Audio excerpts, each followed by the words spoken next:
All right, guys, while we are getting everything set up, as everybody is joining in, if you guys have any questions or anything, you can go ahead and start putting those up in the chat. All right, so let me give a few shout outs real quick to the guys that are in here a little early. Well, I guess I'm a little late, so you guys were on time. All right, so we have Ike Rhodes. What's going on? Appreciate you for joining in. Brian Baker, what's up, buddy? What's going on? All right, C219 Troll, what's up, money? What's going on? All right, let's see who else we have. Jonah Wilson, hey, this is Charles from way up north. Keep it going. All right, appreciate that. All right, we have Eddie Trevino checking in. All right, we have Anthony Trice. Appreciate it. Appreciate it. Appreciate the support for the channel. All right, guys, let me see if I can pull up the video clip that I'm going to go over for today. I think it was just kind of wanted to show you guys. All right, here we go. All right, there we go. All right, guys, we have about 17, 18 people in the live stream so far. All right, we have Darren Pearson checking in. Let's see if I can pull that up. Keep on going with all the good information. You're doing a good job. Appreciate that. Appreciate that.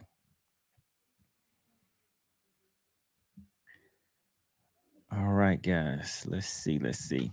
All right, so if you would, on your way into the live stream, please hit the like button and be sure you guys subscribe to the channel if we have some new guys coming in.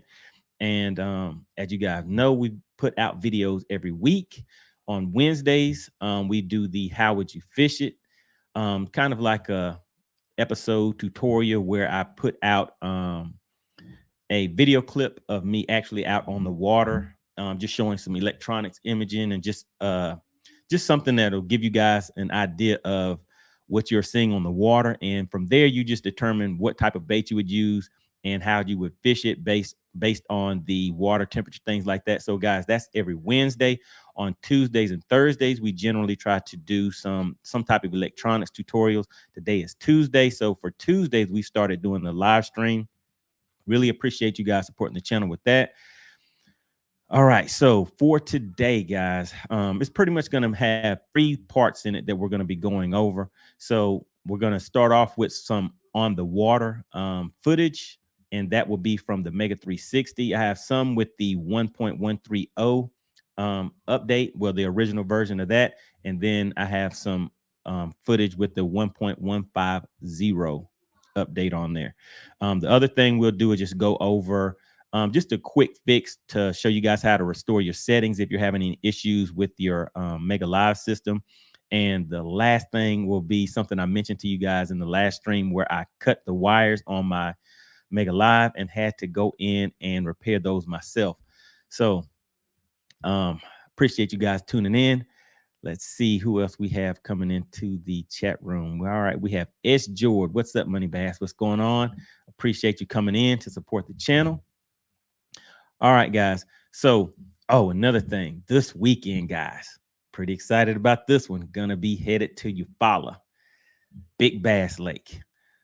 What do you guys think they'll be doing? Will they be shallow, deep, brush piles, docks, rocks? What are we going to have to do out there? So last time we were there, I had a really good time. You guys need to check that video out. I had a 17.74 on day 1. Day 2, still had a decent day. I think I had around 12 pounds or something like that. So just kind of looking forward to getting out there and seeing if I can duplicate that. But you never know. Never know. And the cold front's coming in too, guys. All right, so let's go ahead and pull this video up. The first part that I want to show you guys is basically just some images from whenever I was out on the water, just to give you guys an idea of the things that I'm seeing as far as using my Mega Live system. And get active in the comment section, guys. Let me know if you guys are still having issues with getting your systems dialed in, if you're having any troubleshooting issues that you might need some troubleshooting done on, and just how your experience is done. And also, we did not do the weekend update yesterday. So if any of you guys were participating in any tournaments or anything like that, make sure you put the results down in the comment section. go ahead and do a little bit of bragging. Let us know what's going on out there, guys. All right, so let me go ahead and pull up the footage. And another thing to keep in mind, guys, for next week's live stream, what we're going to do is a question that someone had asked is if you could only choose one. And I did a video on this before, but we'll go into it a little more in depth next week on Tuesday. But between the Mega 360 and Mega Live. So just keep that in mind, guys. What would be your choice if you could only choose one? All right, let's see. Let me go ahead and get that down. All right, guys. So let's just go ahead and take a look at some of this footage. And the wind is brutal, guys, but just wanted to show you guys what I'm fishing. You can see this right there on that 360. That is a big brush pile. And I have it on spot lock right now, so you can see it's kind of scanning back and forth.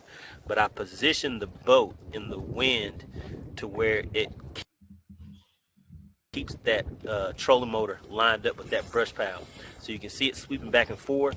That purple haze again is the persistence mode, guys. But tournament is still going on. It is 2:50. The check-in time is 3:30. So I have 3 fish to the boat. So I need to get back out here, keep on working. But just wanted to give you guys that quick info so you can see what that what I'm fishing here. And it's basically just a brush pile. I found that using my using the Mega Live, so you can use that on tournament day. I did not pre-fish, but let me get back to work, guys. All right, just wanted to show you all of the activity on the Mega Live. Let's let that persistence mode move out of the way, but let me just scan around a little bit so you can see what I'm fishing. Have about 6 minutes left, guys. That's all I'm doing, scanning back and forth. Look at all of that right there. All right, guys, let me go ahead and pause that right there. So this was part of last week's How Would You Fish It?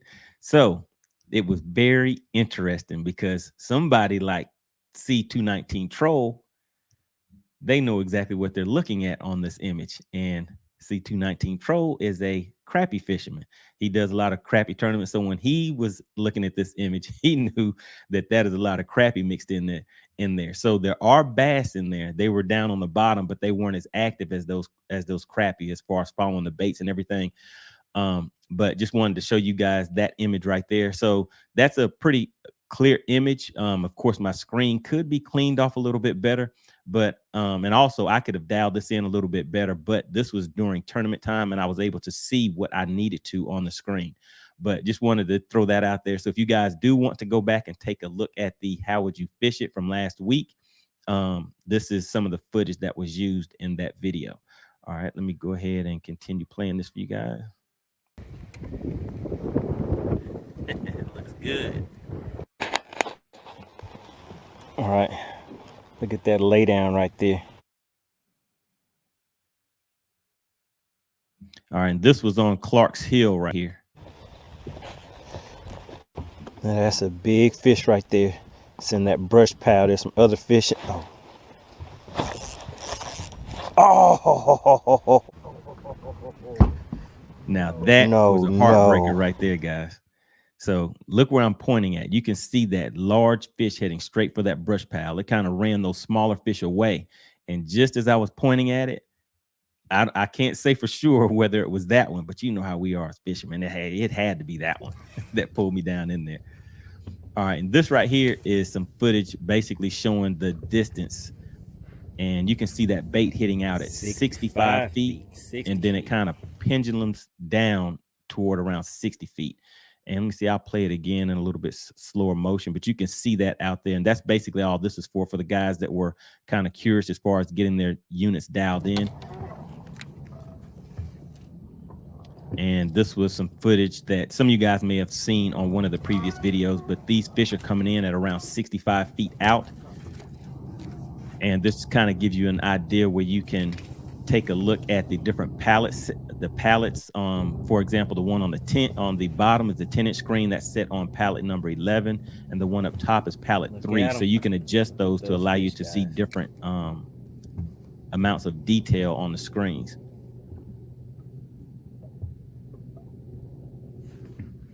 And this is version 1.150 on these images right here, guys.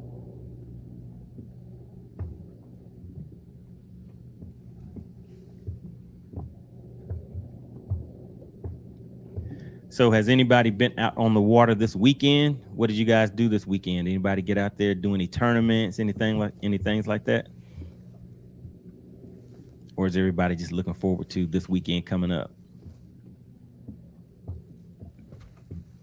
All right, and this is some more footage of some fish coming into the screen, and you can see them actually react to the bait whenever it hits the water right above where the fish are at.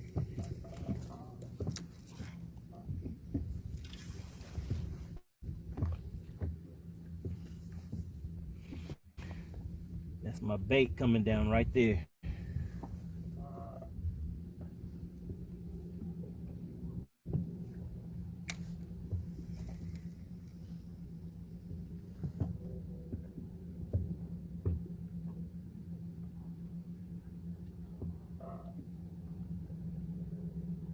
Man, those are some nice images on the screen right there, guys. Here we go. I cast that one out past 65 feet, so I had to wait for it to come back in range. This just shows the tracking with a jerk bait right here, guys. I cast it past 65 feet, so I had to wait till it got back in range on the screen before you could see it, but you can see it coming across the screen right there. Just gives you an idea of the quality of image that you can get as long as you keep the beam lined up with your bait.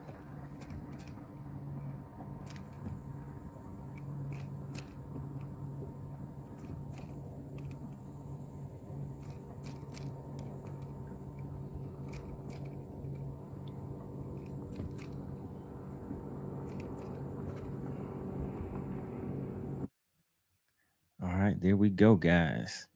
I'll go ahead and pause that real quick. All right, so yeah, just wanted to put that out there up front, so you guys that are interested in seeing how well you can get your screens dialed in, that will kind of give you an idea of that. And as far as the settings go, with those, most of those images, the sensitivity was on 20, the contrast was around 7 or 8, but depending on I guess some of the water conditions and things like that, I've seen where some people have to make those adjustments a little different. So what I would say is just take the time to get those settings best for whatever you're seeing on the water. All right, so let's see. Rainy River Fishing says still waiting for ice out. All right, so I guess you guys are still a little chilly up there with some frozen lakes, frozen water. Down here, it's kind of heating up, guys. So hopefully you guys will be able to get out there and get on the water soon. All right, and let's see, who else do we have? C219 Troll says won a crappie tournament on Clark's Hill with 15.08 pounds, eight fish. Wow, that sounds like some pretty nice fish right there. Never done a crappie fish, a crappie tournament, but with seeing these images on the screen, man, it's kind of hard. So I actually did put a crappie rod on my boat. So I keep one on deck and keep one ready. It's in the rod locker. So just in case, if a tournament isn't going too well or something, might as well have a little bit of fun and pull out that crappie rod. All right. So anybody else have any questions, comments? Let's take a look over there. All right. So what we'll do next, guys, is just take a quick look at two of the issues that a lot of people are saying they're having with their system. Is one is once they complete the update, the settings are kind of off. And one of the things that I found to take care of that is restoring your back to the defaults and then going back from there. And once you reset everything, to just go back and put all the settings back to where you want. And another thing that I noticed is sometimes, and this happened to me on a tournament actually on Clark's Hill, where my screen just for some reason it went vertical, and it was in the middle of the tournament. I had never seen that happen before. So I just reset everything, turned everything off, turned the power off to the Perco switch, everything off to the boat, turned it back on. And that instance, it took care of it for me. But I've seen where that did not take care of that issue for some of you guys. So I have another fix for that. Let me go ahead and pull that up. Let's just take a look real quick. Who is this that has hopped up here? We have Eddie Trevino. Last weekend, I was in the Mississippi targeting walleye. I heard those are some real nice eating fish. With my Mega Live, worked okay for 10 to 12 hours, though I noticed my Helix 12 froze up 3 times. I had to disconnect power and was having issues. So with me, the only time that I noticed that I had issues with my Mega Live system freezing up, it was mainly on my 12-inch G4N unit whenever I had my settings set to auto. So if I had the forward or down or anything like that set to auto, it seems like that could have contributed to it. Can't say that for sure, but I no longer keep any of my settings on auto except for the degree setting. And I haven't had that issue as far as anything locking up once I did that. All right, let's see who else we have. We have a special guest has hopped into the room. Needs watches. All right, he is part of my YouTube networking group. Let's see. Salute to the chat. What's up, Money Bass? What's going on? So, if any of you guys are into some of the more luxurious things in life, meaning Rolex watches and I can't even say the names of some of the other watches, but he does some reviews and things like that on Rolexes and several other nice watches. So if you guys are into that, make sure you check out Needs Watches, and that is the name of his YouTube channel. All right, guys. So let me go ahead and pull up this video again and take a look. And again, this is just to show a quick fix to two issues that I see a lot of people in the different chats are bringing up. All right, let's see. And this right here is, again, this is on Clarks Hill. And just to set this up for you guys, it's almost toward the end of the day. I'm running down this bank, decided to start throwing a crankbait, looking for one big bite, and got snagged on a tree. But I'll just put this quick little clip in here for you guys. But if you take a look at the Mega Live screen, you will see that it is vertical. But let me go ahead and play this for you guys.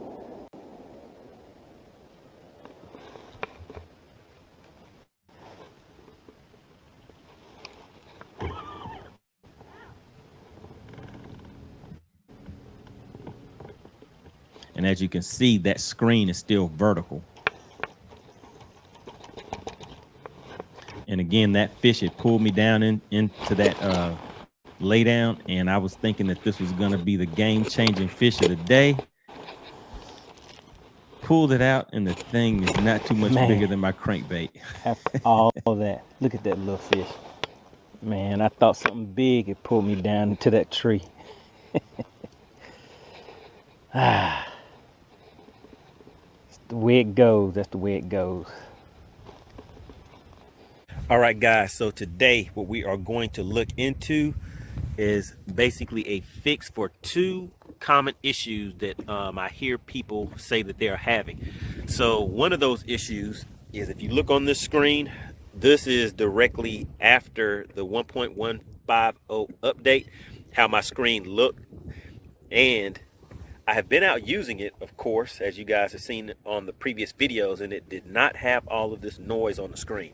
So this is the G4N 12-inch unit right here. So what we're going to do is just let these go ahead and boot up and let these connect. So just waiting for this Mega Live to connect on here. And we're just going to restore the default settings and see if that will go ahead and clear this up for us, guys. And also, the other issue that it will clear up is, if you've seen some people's screen will just automatically turn and just go vertical, where the bottom of the lake will just be pointing straight up and down. I'll show you a quick little video where I was in a tournament and that situation happened to me.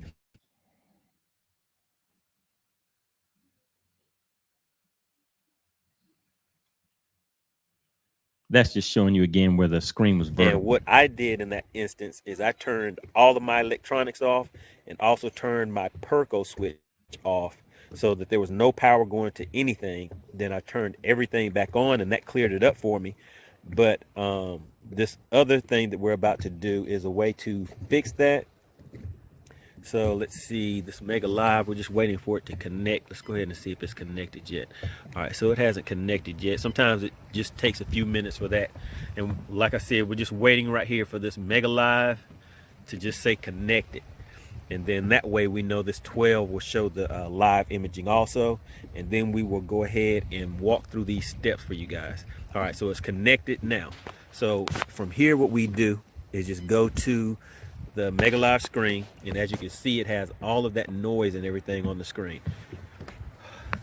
All right, so let's go to hit menu twice, and we're going to head over to the accessories tab and go down to Mega Live.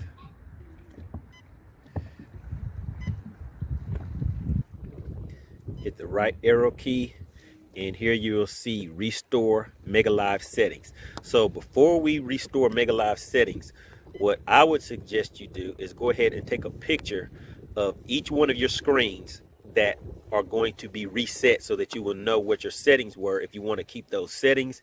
So let's just go through these real quick.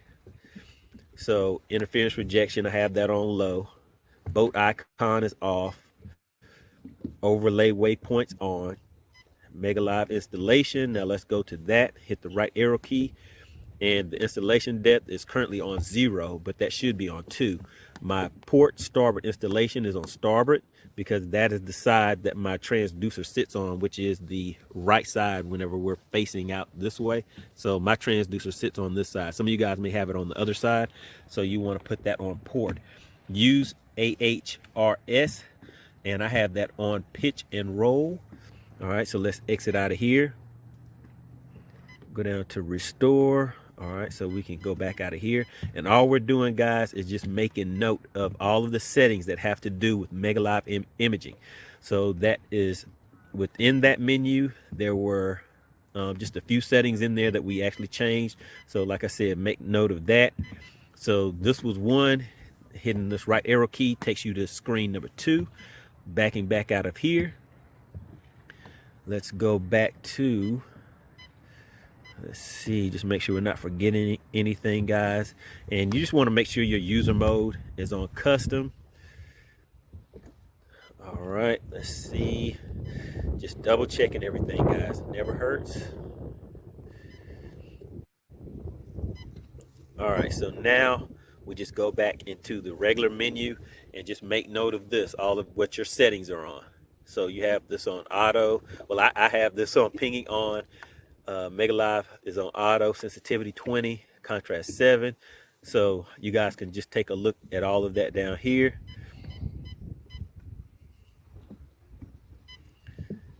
All right. All right, so those are all of those settings there. Now let's back out of here. And now we're going to go ahead and hit the menu button twice again and go back over to that accessory tab. Go down to Mega Live and restore Mega Live settings. Reset all Mega Live settings to factory default, and let's hit yes. And after this, we're going to reboot the system and see if that clears that up for us, guys.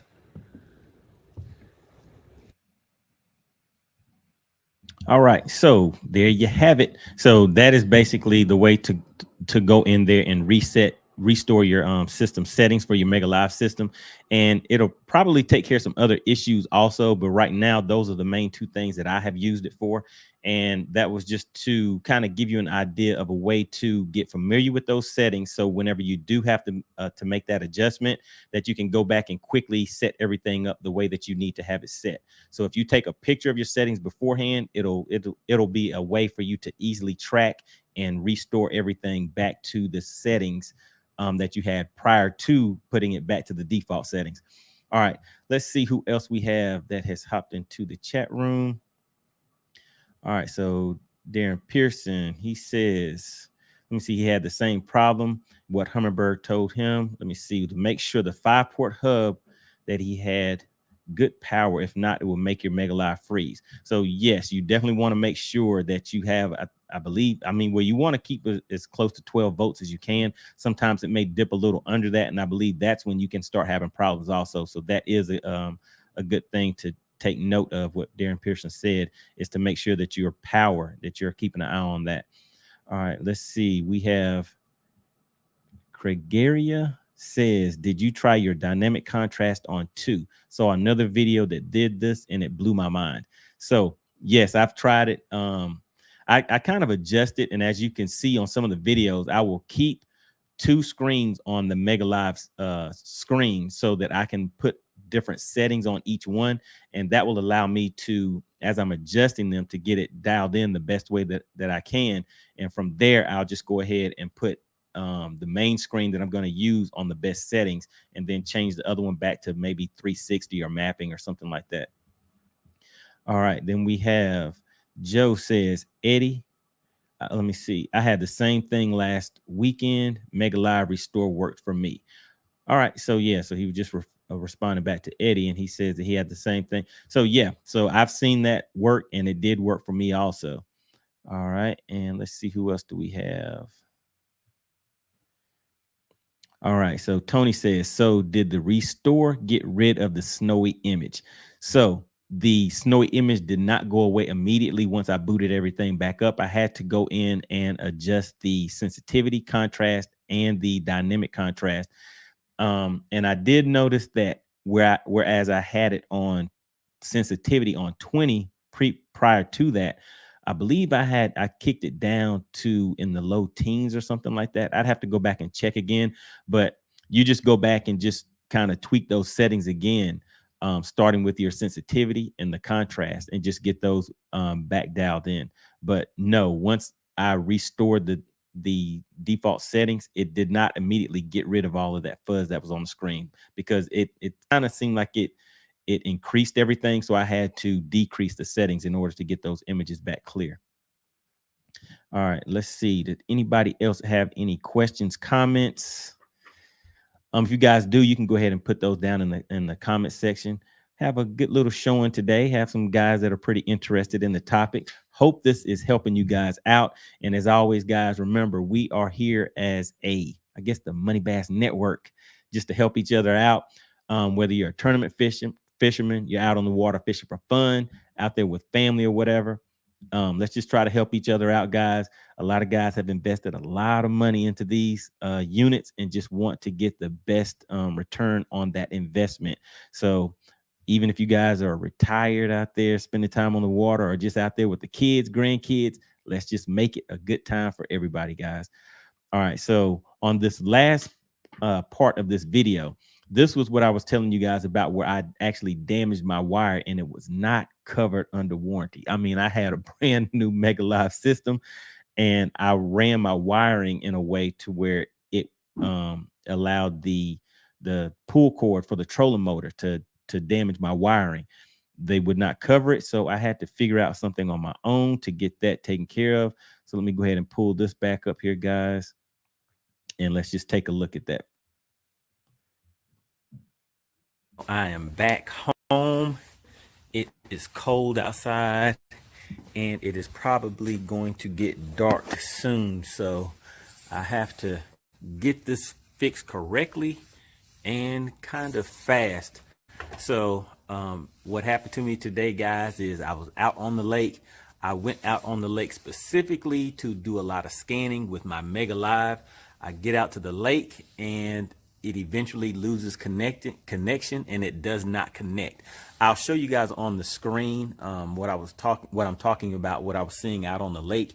And at that moment, I knew something was wrong, so I began checking my fuse and things like that, because I knew that there was a definite connection that was not being made. So I began tracing the wire, starting down at the actual transducer itself. So I had checked all of these wires, followed them all the way up, just checking any type of areas where there could be some type of pinch point, or if the wire was not seated properly, that it could actually cause some damage from it being twisted or something like that, because I have seen where some guys have been experiencing some issues. So as you can see right here, that little area right there, that line, that wire is cut right there. And what it came from is basically the handle on the trolling motor. So when this cable was being pulled, let's see if we can get a good angle. Somehow the wiring in here, which it's kind of a lot of it, was getting caught in here, and it was just pulling on that every time that I was pulling my trolling motor and dropping my trolling motor. So I have to go and splice this, guys. I hate to do it, but luckily this is not down toward the transducer end. It will be out of the water. So as long as I can get these connections put back together and sealed, then I should be good. So let's go ahead and get started on this. Hopefully it won't take too long, and I have all the materials that I need as far as solder and heat shrink and stuff like that. But there we go. That is a better look at it. Let's see if we can get that to focus. So that is the cut right there. All right, let's get going. I have used a razor knife and just cut and peeled back the plastic covering. See if we can get that focused in. There we go. So you can see the wires in there that were actually spliced. Then we have the brown and white. So you can see these two right here, which are obviously those two ends are cut. And up here is the other end where they'll have to connect to right here. So that is the brown and white side. All right, guys, there we go. I am out here testing out my Mega Live after I did my repair on it, and it actually looks better than ever. The clarity on it appears to be a lot better than what it was before. I mean, obviously, I don't think it's anything that I did differently, but with the way that I connected it and everything. But let me see. Let me just go through some of the settings real quick. So right now, I have that persistence mode on. Of course, you guys know, if you've been following along with my channel, that I like using that persistence mode. But let's just turn that off for a second. And since we're sitting in 18 feet of water, let's go ahead and adjust that down range. Let's put that on about, let's say 20 feet. There we go. That'll give a bigger spread on the picture. So whenever I do see fish, and actually I just saw a little group of fish with about 3 fish down there, flipped out to it and watched that fish go right down to it and pick it up. So my Mega Live is definitely working. I just have to come back up here and clean these cables back off. I think I have them on the wrong side of the trolling motor. I just have to check on that when I get back to the house. But let me go ahead and angle this over real quick so you guys can see where that connection is at. Let's see. Where am I? Okay, here we go, right here. All right, so that is my ugly connection where I went through and repaired that Mega Live system. So it looks kind of ugly, but hey, it is working. So what I'm going to do is go back and take this tape off. Go ahead and silicone that to make sure everything inside of there is sealed. Then I will go back over that with some heat shrink that actually has some sealant inside of the heat shrink, and come back on top of that with some electrical tape. So that way, I'm glad this is not a part that's going to be submerged in the water. So I think that should be fine as long as I keep that water out of there with sealing it the way that I'm talking about. That should take care of it. But there we go, guys. My Mega Live is now back up and running, and I will be tournament ready for this weekend coming up.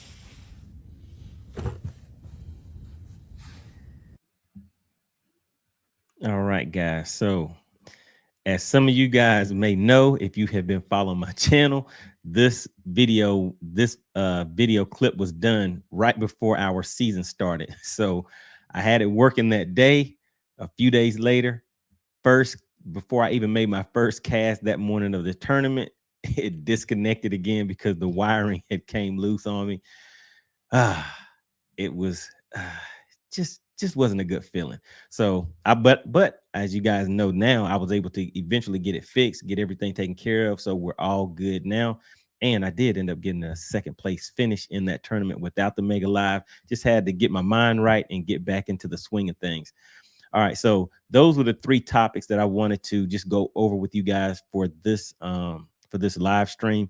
And let's see, we have somebody else has hopped into the comments. Let's see, we have NW Northwest Drifter. Let's see. Good work, Money Bass. After buying all the Humminbird electronics, I decided to rewire all of my electronics with 10 gauge wire and upgrade it to lithium batteries. I have constant 13.2 volts to all finders. That sounds very great. So upgrading to 10 gauge wire, because in some forums and things, I see guys asking questions, and I think some guys were using 12 gauge, and just just weren't really following the instructions, so they would run into issues with things like that. I actually ran 8 gauge from my from the back of my boat all the way to the front, and then set a different fuse panel up front, and the only thing running to that is my Mega Live system.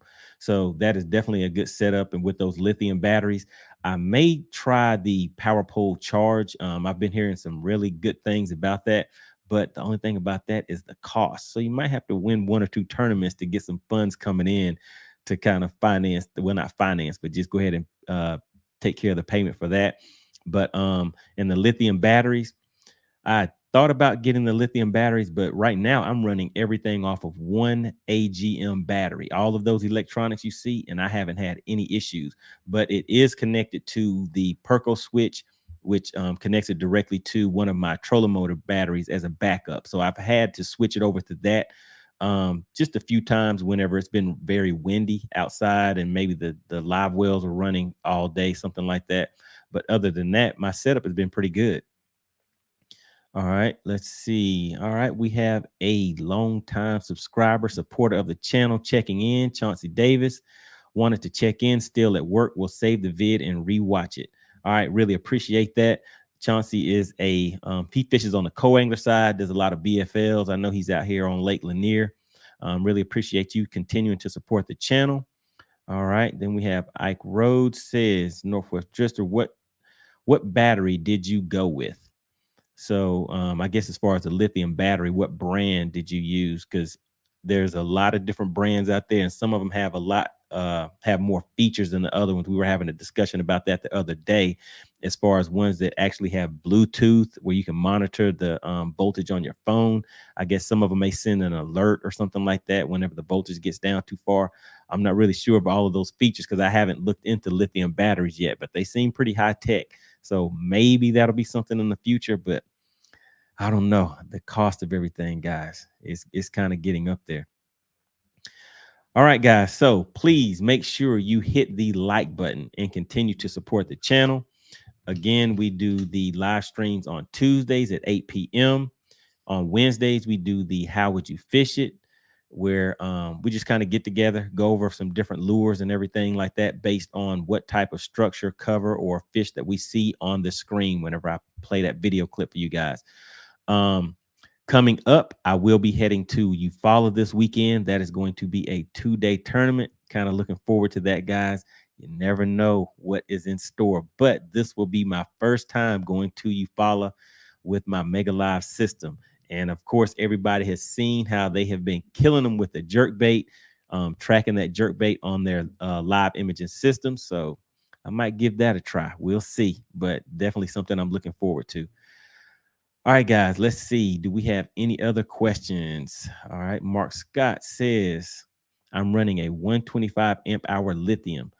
I had way too much going on. I'm running Ionic. And yes, I have heard that brand before. I think that is the brand that one of my members of the Rob Benders Bass Club was discussing also, was that Ionics. And let's see, we have Northwest Drister says, yes, Ionics. Couldn't be happier.